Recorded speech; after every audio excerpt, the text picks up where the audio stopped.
Hello there, very good evening and a warm welcome to the news live on Rupavahini ChannelEye. I'm Sharam Mascarenhas. Good evening, I'm Stefan Dialwis. Let's take a look at the main headlines for tonight. COVID vaccines are to be given from the middle of February. ETI former director board arrested again. Loan facilities will be made available to small and medium-scale rice producers. A new medical insurance introduced for Buddhist monks. The number recovered from the coronavirus exceeds 85%. A commission appointed to simplify present regulations. Amid the fifth death due to Washington clash, a process is underway to sack President Trump. On to the stories in detail now, starting off with local news. Sri Lanka Insurance Corporation introduced a new insurance cover called Nagaraja Shakyaputra Nati under the patronage of Prime Minister Mahinda Rajapaksa at the Temple Trees. The Prime Minister presented insurance certificates to the Mahasangha. The insurance cover offers 1,000 rupees daily in the case of hospitalization at a private or government hospital of a mother, father, brothers or sisters of the Mahasangha. The insurance cover also provides a maximum of 25,000 rupees for medicine for a medical test done after hospitalization.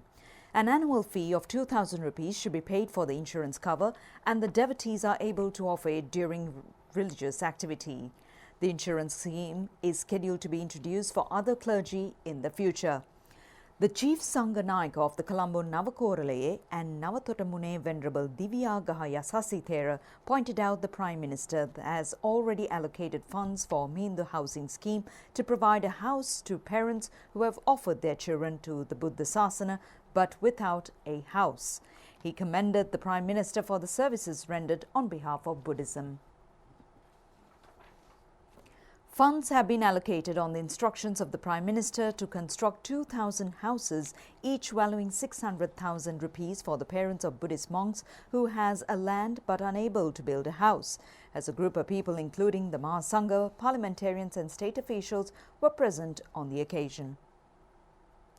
Chief Monk of the Abhayarama Venerable Muruthetwe Ananda Thera, Chief Monk of the Bellamvilla Rajama Viharaya, the Venerable Bellamvilla Dhammaratana Thera, Chief Prelate of the Kelaniya Rajama Viharaya, the Venerable Professor Kullupitiye Mahinda Sangha Rakkita Thera, Chief Monk of the Vidyodaya Pirivena, Venerable Balangoda Sobita Thera, Venerable Professor Induragane Dhammaratana Thera, State Minister Vidura Vikramanayaka, Prime Minister's Secretary Gamini Senarath, Prime Minister's Chief of Staff Yoshita Rajapaksa, Ministry Secretary Professor Kapila Gunawardena, Buddhist Affairs Commissioner Sunanda Karya Peruma, Chairman of the Sri Lanka Insurance Corporation and a group of people were present on the occasion. Meanwhile, Prime Minister Mahinda Rajapaksa has instructed officials to take steps to provide loan facilities for small and medium-scale rice producers. The Prime Minister gave the instructions during a discussion yesterday with the members of the Small and Medium-Scale Rice Producers Association. The discussion took place yesterday at the Parliamentary Complex. The Prime Minister emphasised that steps should be taken to solve the problems of small and medium-scale rice producers before solving the issues of large-scale rice producers. The discussion took place based on several demands, including getting a guaranteed price for rice. Attention was paid on providing facilities for them to repay their debts on concessionary terms. Trade Minister Bandula Gunawardena, State Minister Lasanthala Giyavanna, Shehan Semasinghe, Indika Anuruddha, Ajit Niwad Kabral, Shashindra Rajapaksa, Secretary to the Ministry of Finance S.R. Artigala, Prime Minister's Additional Secretary Chaminda Kularatna, heads of state institutions including officials of banks, Satosa, Paddy Marketing Board and small and medium-scale rice producers were present on the occasion. The former board of directors of the ETI has been arrested again today. They were earlier arrested on a financial fraud at Swarna Mahal, and today they were arrested on a financial fraud at ETI. Police said they were arrested in connection with a financial misappropriation, fraud, money laundering and for other criminal charges. The CID has been questioning Nalaka Edarisinghe, Jivaka Edarisinghe, Anjali Edarisinghe and Asanka Edarisinghe. They were scheduled to be produced in courts.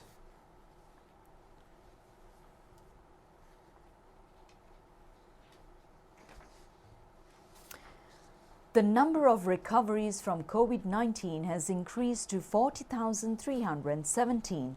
Another 656 left the hospitals today after recovering from the virus. Director of the Kegol Hospital, Dr. Mihiri Priyangani, says that 27 COVID-19 patients at the COVID-19 treatment centres in the Kegol district have been fully recovered and left the centres today. They are residents of the Colombo, Gampa and Kegol districts. 4,988 have been fully recovered and left hospitals from the commencement of this month to date. The highest number of recovered persons leaving the hospitals in a single day reported on the 1st of this month. 826 persons have left that day. 656 are included in the group that left today. The percentage of fully recovered patients has increased to 85.73% or 40,317 patients. Accordingly, 13.80% or 6,492 patients are undergoing treatment. 251 COVID-infected persons were found today. All of them are contacts of the Paliagoda COVID cluster. Meanwhile, 15,041 PCR tests have been conducted yesterday. A total of 1,362,649 PCR tests have been conducted so far in the country. Meanwhile, the University Grants Commission was temporarily closed after finding a COVID-19 infected person from the premises. State Minister Dayasiri Jayasekara has been infected with COVID-19. He has been sent to a COVID-19 treatment centre in Hikkadua. The health officials pointed out to the Minister of Health, Pavitra Banyarachi, that health protective measures should be properly implemented when conducting daily activities in the country in the wake of COVID-19 pandemic. They made the observations at the progress review meeting for the COVID-19 eradication at the Health Ministry today. The officials pointed out that the need to strictly follow health guidelines issued by the ministry when bringing down foreign tourists with the aim of uplifting the tourism industry. It was disclosed that the COVID pandemic can be eradicated from the country by working as a team together with all state and private institutions, with the Health Ministry, similar to the support given by the Armed Forces and the police to strengthen COVID eradication program. 13,000 beds in 72 COVID treatment centres have been allocated for patients. Deputy Director General of the Health Services, Dr. Lal Panapitia, said that 2 private hotels at Hikkadua and Koggala areas with 220 beds have been prepared as primary treatment centres for COVID treatment services. The Health Ministry has requested the public not to get misled by rumours spread by various groups, since the waste disposed by the treatment centres is purified and discharged only through drainage systems. Meanwhile, tuition classes are expected to be commenced on the 25th following the health guidelines. Steps have been taken to reopen preschools and primary schools from the 11th, except in the Western Province isolated areas and in high-risk areas. The Justice Ministry said that mediation board activities will commence in other areas of the country except in high-risk zones. The Mediation Board Commission said that the members have been instructed to follow health guidelines and to inquire into complaints accordingly.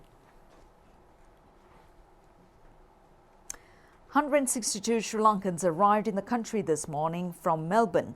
They were subjected to PCR tests at the Mattala Rajapaksa International Airport. 28 persons have been arrested during the 24 hours ended at 6 a.m. today outside the Western Province for ignoring health protective measures. 377 have been arrested from the Western Province during that period. 220 of them have been subjected to rapid antigen tests and 3 of them confirmed to have been infected with COVID-19. 157 were sent for PCR tests, and quarantine regulations are strictly imposed against persons who ignore health guidelines from the 5th of this month. Deputy Director General of Health Services Dr. Hemantha Herad says that the government is taking steps to normalise the economy of the country and to maintain daily activities. He said that the government aims to maintain the activities while controlling the spread of the virus. Present, the government is taking special steps to open the economy and other day-to-day activities while keeping the disease level under control. In this process, while handling the cases and the contacts, the government has allowed many businesses as well as the industries to start and continue their normal activities. So in this regard, I would like to emphasize that all stakeholders involved in these processes should take the leadership. They should be empowered and make sure that whatever the activities they carry out are not detrimental to the disease control process and the public health of the country. And if they can take that responsibility and continue their activities, especially the tourism part and also several other entertainment, the schools and the education and other related activities, we will be able to continue our day-to-day activities, economic activities and other things while keeping the disease under control. The concerns related to the burial or the cremation of dead bodies, again the expert committee is continuously reviewing and updating the available evidence in this regard, and they are continuously at regular intervals make their recommendations to the Ministry of Health related to this activity. And at present, as declared by the Honorable Minister of Health, there is no major changes in this regard, and at present it is only the cremation that is allowed. However, I would like to say that this process will continue, and depending on the availability of more and more evidence and other scientific information, this will be reviewed continuously. The level of or number of PCRs done by the Ministry of Health has not purposefully reduced. Only thing was during the festival season we had to allow many of our health workers to at least to engage their personal and private engagements, which are their rights, and therefore we had to reduce the number of PCR tests done to a certain extent, but it did not go below 10,000 definitely. But now we are again doing around 15,000 continuously, and the percentages, the number of positive cases found have been constantly between 3 and 4%, and therefore I would like to emphasize that these numbers does not indicate that the reported numbers are not related to the number of test decline or changes in the number of tests done. Britain's government will require people entering England to present a negative COVID-19 test result on arrival starting next week to protect against new strains of the coronavirus from other countries. The government said this yesterday. Britain's government will require people entering England to present a negative COVID-19 test result on arrival, the government said on Friday. The new measure will start next week to protect against new strains of the coronavirus from other countries. Passengers arriving by boat, plane or train will have to take a test up to 72 hours before departing for England. It mirrors measures taken by many other countries around the world. British Transport Secretary Grant Shapps said on Friday there are concerns about how effective the COVID-19 vaccines might be against a highly transmissible variant of the coronavirus discovered in South Africa. On Thursday, Britain said it would extend a ban on travellers entering England from South Africa to other southern African countries to prevent the spread of the variant identified in South Africa. The British government ordered a new lockdown for England this week after a surge in cases linked to a new variant of the coronavirus believed to have originated in the country. On Sunday, a study by US drug maker Pfizer said its vaccine with BioNTech appeared to work against a key mutation in the new variants of the coronavirus discovered in both the UK and South Africa. The not yet peer-reviewed study indicated the vaccine was effective in neutralizing virus with the so-called N501Y mutation. Its findings are limited because it does not look at the full set of mutations found in either of the new variants of the rapidly spreading virus. President Gotabaya Rajapaksa has appointed an 18-member deregulation commission for the simplification of the existing laws and regulations in the interest of the people. The commission is co-chaired by former Secretary to the President and Principal Advisor to the President, Lalit Veeratunga, and Chairman of the John Keells Group, Keshan Balendra. The task of the commission cover the following: review all laws, regulations and circular instructions pertaining to government finance, revenue laws and circular instructions, licensing and permit arrangements, investments, approvals and building permits, etc., and how those regulations and circular instructions have evolved and circumstances influencing such regulations. Assesses as to whether the issuance of regulations and circular instructions has resulted in over-regulation and deviated from the scope and objectives of original legislations. Assess the relevance of them in the context of global standards and applicability of them in Sri Lankan context, with identifying new rooms to adopt to make the most effective modern regulatory systems. Assess the cost of enforcement to the state, compliance costs to the people and potentials for corruption and irregular practices associated with complex and over-regulatory systems. Identify areas where simplifications and rationalization could be made to existing regulations and circular instructions and issue directions to do away or modify if required and simplify all such regulations. Study if there is a repetition occurs due to issuing various approvals, permits and licenses through the national level, provincial councils and local authorities, and take necessary measures to amend such processes appropriately. The Commission is given 90 days period to fulfill this task and issue instructions to relevant agencies as required for the purpose of executing the task entrusted.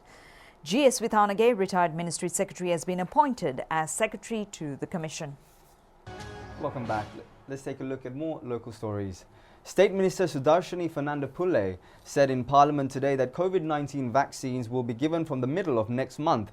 The President has given full approval to get necessary funds in this regard. The present situation in the country was debated in Parliament today. State Minister Sudarshini Fernandopulle said that the opposition is using the coronavirus to frighten the people. She said that Sri Lanka has recorded one of the lowest death rates in the world, which is 0.47%. She said that 12,200 hospital beds have been set up for corona patients in the country.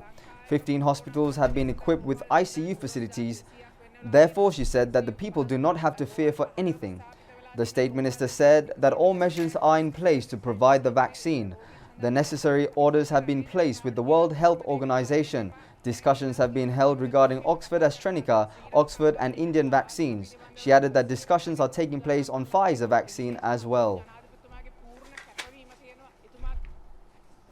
The fifth Gama Samaga Pilisandarak program is scheduled to be held at Latugala village in Ampara tomorrow. Rasika Gamage of Rupavahini brings us more details about the event.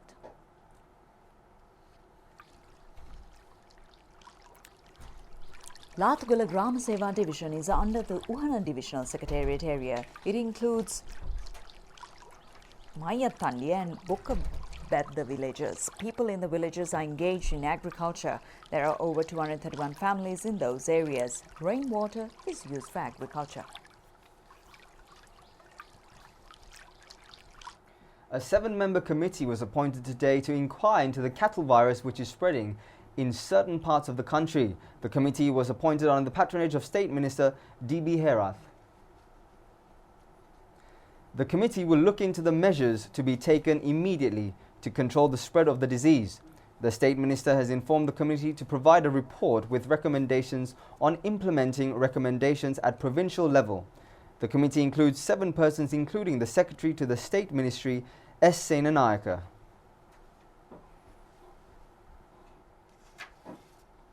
The 122nd birth anniversary of the founder of the Sri Lanka Freedom Party, the late Prime Minister SWRD Bandaranaike, falls today. A ceremony to pay floral tributes at the Golface Green in Colombo took place today. Former President Chandrika Bandaranaike Kumaratunga and Mrs. Sunetra Bandaranaike paid floral tributes.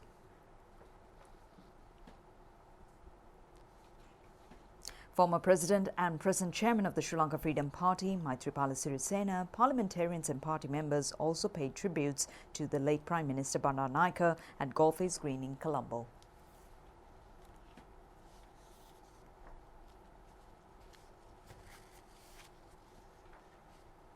The post-mortem reports of 3 inmates who died in the Mahara prison incident were submitted to Mahara Magistrate Buddhika C. Ragala today.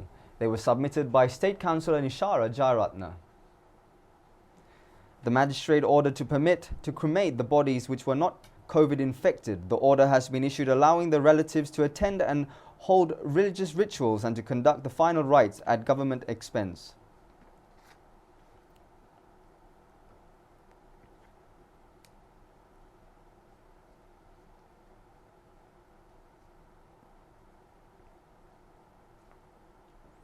The 8th high-rise housing complex of the 3,000 houses middle-income project will be built at Kolonnava, Orugodawatta area. The constructions were launched today under the patronage of State Minister Nalaka Godaheva. The housing complex is consisted on 440 housing units and they are scheduled to be made available for middle-income professionals within a short period of 1 year. For the first time, fish was exported from Mattala International Airport today to Ukraine. The fish stocks are being supplied from Nigambo and Katuneria.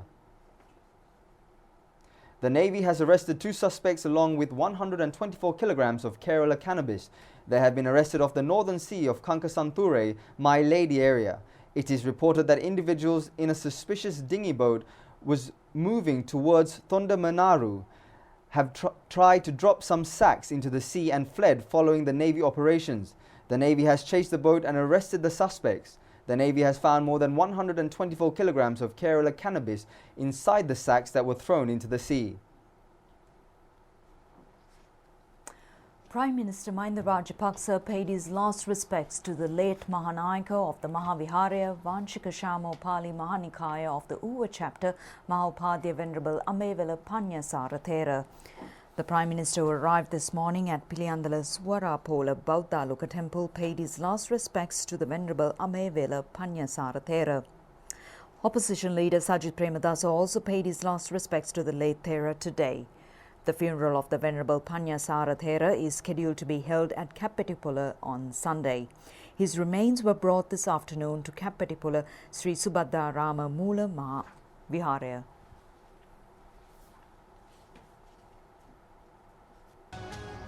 That's it for the news this evening. Have a good night.